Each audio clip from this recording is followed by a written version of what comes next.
U Ceremošnje, Valalje pri Kučevu u sjeverostočnej Srbiji, máme slučaj už nemladého početnika, ktorý še po 28 rokoch preprowadzených u inozemstve do rodného mesta vracel zo supruhu Portugalku i trojima dzecmi i riešil produkovať orgánsku poživu.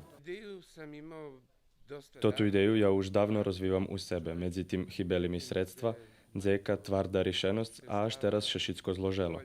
Ideju o orgánskej produkcii som prevžal u švajcarskej, kde ľudia už od dávna tak produkujú poživu, ta som mal žadanie preniesť toto do našej žemi. Naj i naši ľudia jedza zdravú želenjavu, a nie polnú so otrovami. Zo Švajcarskej privezol kompletnú sklinjanú zahradu i vješćeni počel za supruhu i 2-3 robotnikami pestovať orgánsku želenjavu.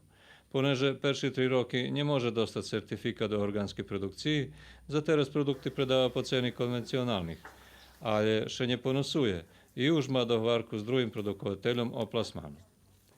Jedino na co še žali, to podli drahy medzi Valalom i centrom opštini, ale še nazdáva, že i to bude riešené u blízkej budućnosti.